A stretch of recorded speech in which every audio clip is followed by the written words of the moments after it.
Hi Shelley, how are you? Hey, good Simon. How are you? Very good, very good. Episode 1, we did it. Yay, we are live. How exciting.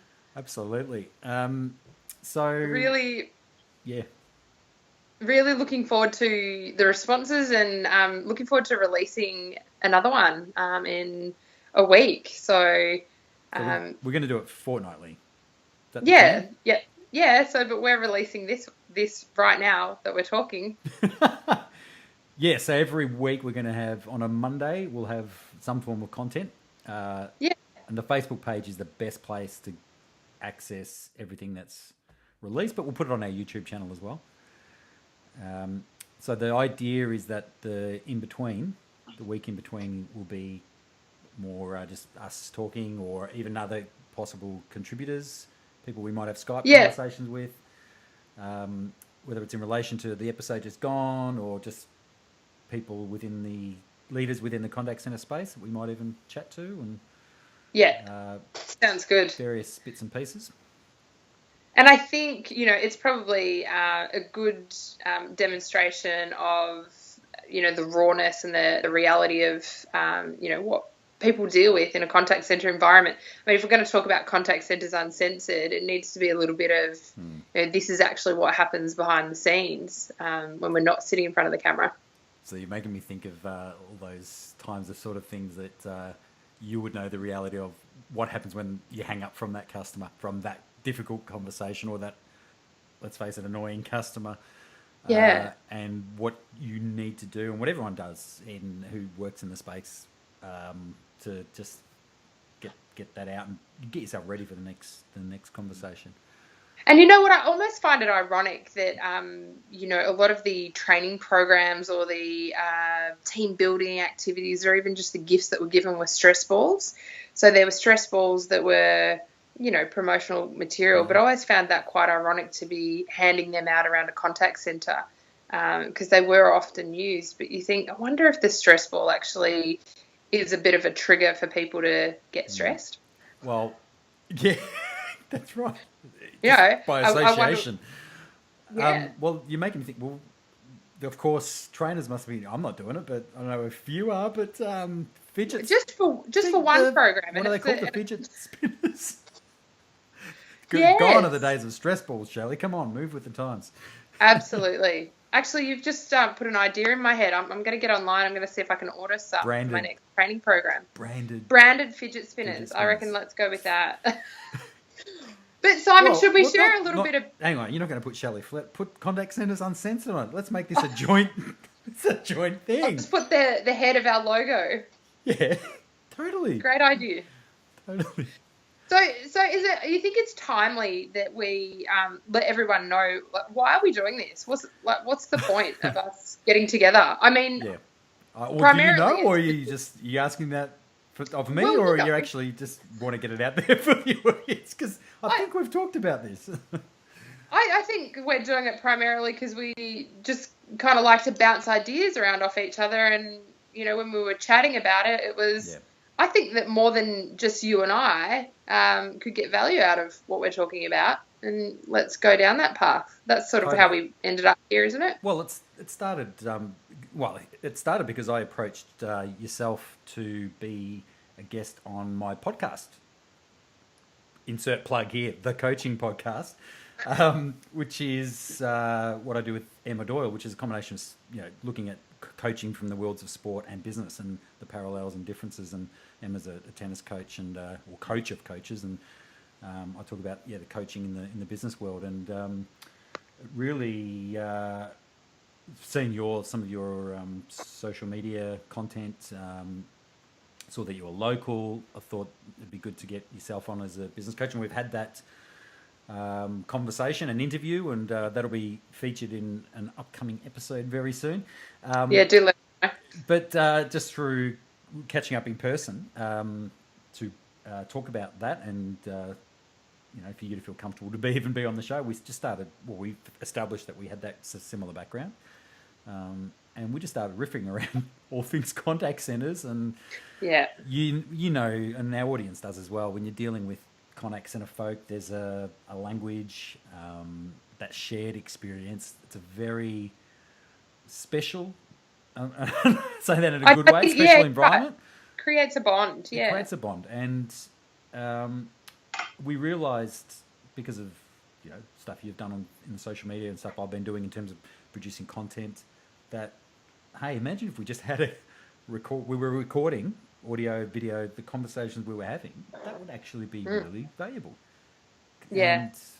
So we acted pretty quick in terms of deciding, well, let's just make it a show. And I think so. The why is obviously to give practical, just our shared experiences, and I suppose both you and I, there's a fair bit of crossover in what we do in terms of the management training, leadership stuff, but that is very much your specialty, and mine is I focus very much in terms of frontline managers and their staff and in the contact centre environment. And yeah, it just made sense to we've got a lot of practical stuff that we can offer in terms of tips and advice, and from our wisdom, for what it's worth.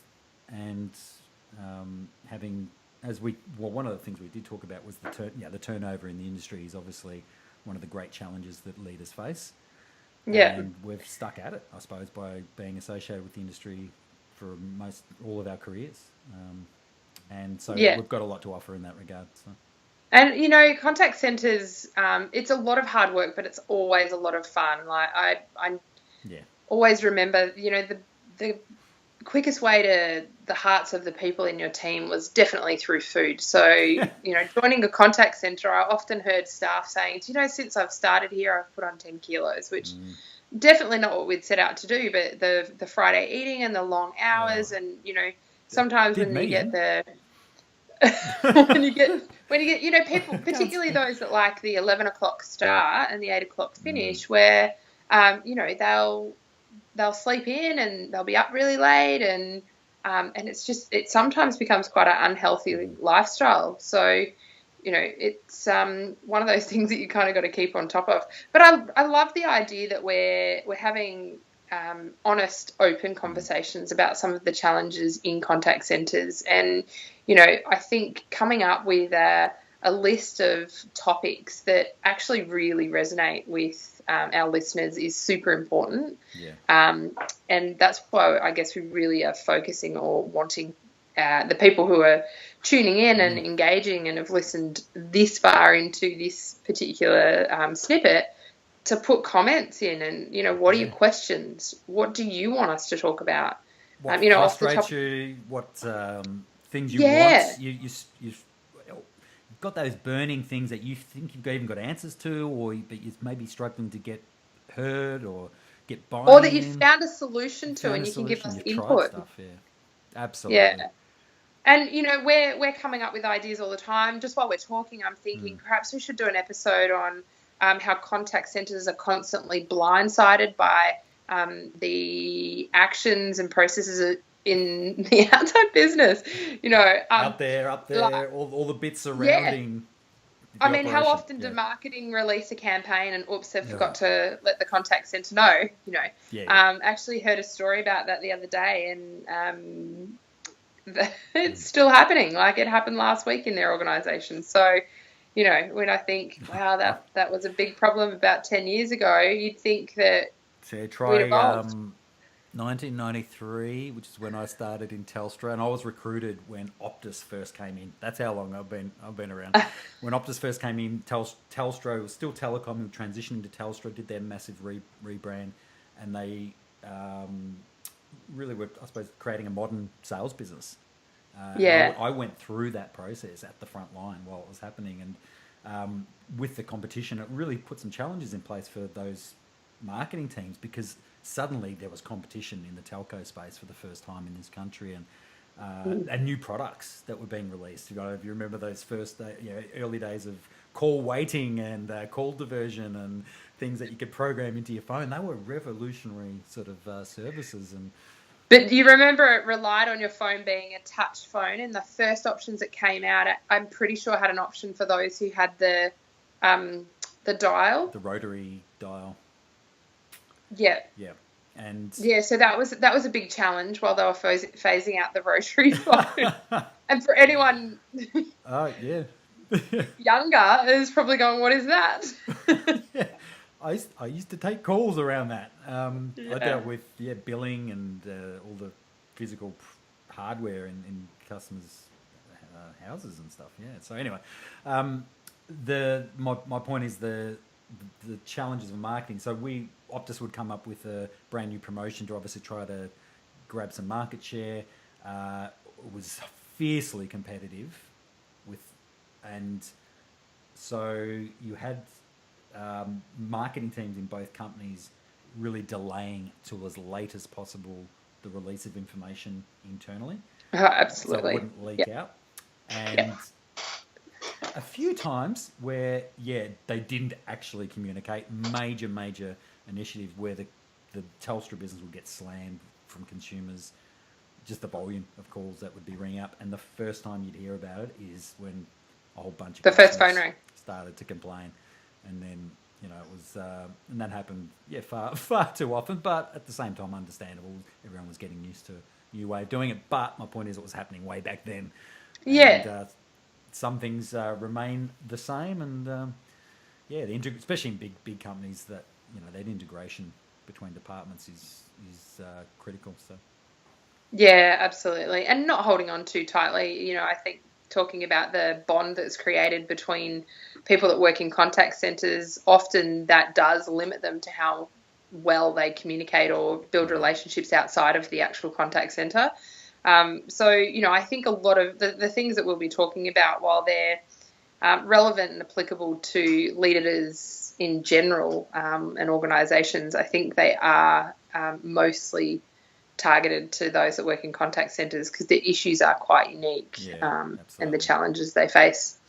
There was something in what you said. I remember one of our earlier conversations where, our first meeting when we actually were talking about our experiences as consultants and the type of call centre consultants we actually were.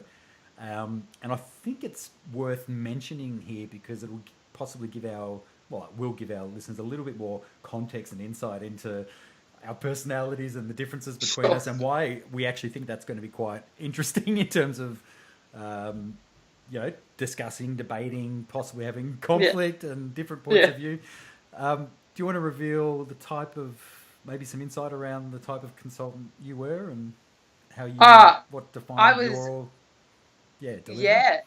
Well, I think I went through a variety of phases in my career, and I think I matured. But in my immature, we've all been there.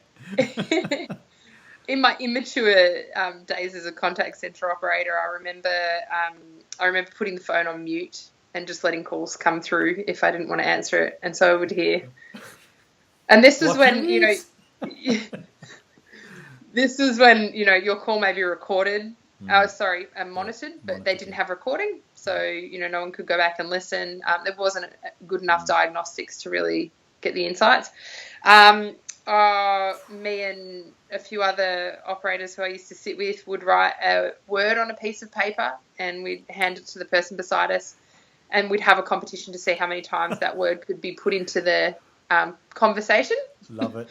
So there were words like rainbow, pineapple, and so you'd be talking to the customer about their bill, and you'd be like, okay, so on the top of the bill you'll see your account number. It's a little bit like a rainbow, so it'll just be up the top there, and then you'll be talking away to them about the account, and there's a rainbow there that you really need to look out for, and you'd slip it in, and it was very rare that customers actually picked up on it. But it was just everyone watching right now. This is, my reaction right now is the same reaction I had when I first heard some of these stories. Because I was you couldn't. I was like, you couldn't get away with it today. I highly doubt you could get away with it today. Times have changed. Yeah, but look, call center agents will, there's always a select few who'll find a way to, that's a coping mechanism as much as anything, isn't it? Absolutely. It was really lighthearted. Yeah. Probably my worst behaviour as a contact centre. I didn't mean for this to be just a straight up confessional, but hey, it makes for good viewing. Which I definitely don't recommend doing. Was actually, so I would pretend to be a voicemail. So a call would come through, and I would say, "Hi, welcome to wherever your unfortunately our systems are down or something like that. Unfortunately, our systems are down and we're unable to take your call, your name and number after the beep. So you are the human robot voice. Beep, and press the mute button. But I remember this one time a customer called through and I said beep, and the customer was like, hello. And I said, you've come through to a voicemail, and then muted again, and then the customer left a voicemail. Oh. So, I mean, absolutely terrible behaviour, but it was a moment in time, and I've absolutely matured. But I get the mindset of. So you can totally relate to all of those troublemakers who may be out there in contact centre land. Do you know what? They're good people. They're good people. I believe you, Shelley. I believe you. Just like they just haven't found their calling yet. Give them time. Yeah. Well, I mean, in a nutshell, I can't top that. But yeah, we've all done our things but said things to customers and what have you. I was the guy that probably over-serviced. I talk too much. Yeah, go figure. Which is why you always got to play to your strengths, do video and audio and things. So I was always strong with empathy from the very first time I got recruited, and I didn't know it until I went through the induction process with Telstra and then was on the phones, where I was naturally good at dealing with complaints. I really thrived in that environment. Got to a point where the angrier the customer got, the more I enjoyed it. And for people out there that are effective, who work in complaint handling roles and are very, very good at it, they would understand exactly what I'm talking about, because it's the thrill of actually being able to turn that around. Or for those customers who are completely off tap, and I did a complaint management role within the Telstra business for a while because of the skill set, dealing with some quite high-level cases, and Telstra had a few, but some serious nutbags as well. I mean, out there, and yeah, I really enjoyed that, and in a similar way, it made me quite effective, in my opinion, as a team leader, in dealing with some of the challenges there as well, with obviously the different personalities and stuff. I think a lot of the times you have to have sort of been there and to be able to relate. You don't always have to have been there, but it helps in some instances. So, I mean, I'm really looking forward to what we produce and what we come up with. Especially if you keep telling stories like that, Shelley.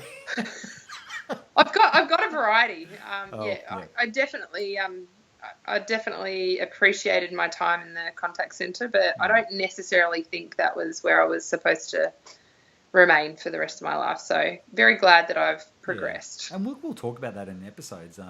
You know, just the shelf life. I often call it the natural shelf life of the call centre role. Yeah. In fact, we've got one coming up. I think we may have already talked about that. And building a career in a contact centre. Yeah, and just for some people, there are a few individuals who are quite happy to spend a whole career just as an agent on the phone. And there's something quite attractive about that for certain people as well. I think so, yeah. Because of you can leave your job there. You know, you don't have to bring it home. And that in its own right, sometimes I long for those days again. Go in, enjoy the environment, and then remove yourself from it. But so it's horses for courses for everyone, isn't it? And we'll explore those sorts of things.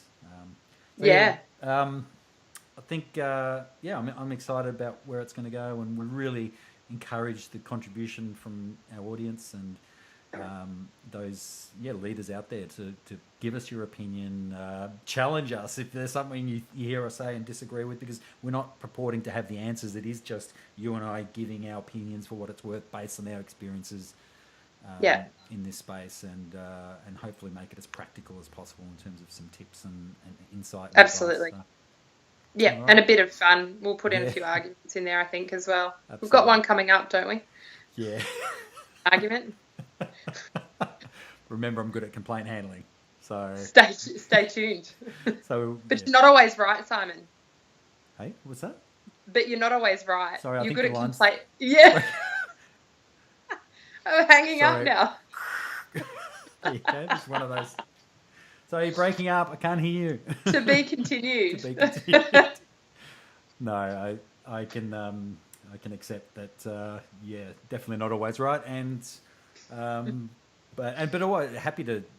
I'm very open to being swayed by different perspectives and everything as well. So Yeah. I really relish the debate, and that's why I enjoy the fact that I think someone like yourself and a bit of contrasting styles that we can really bounce off each other in that regard. So hopefully the audience will see the benefit of that in terms of it Absolutely being a little bit more watchable. So yeah. So look forward to everyone tuning in, don't we? Absolutely, great, awesome. We'll leave it there. Thanks, Shelley. Good to chat. Excellent. Thanks, Simon. See ya.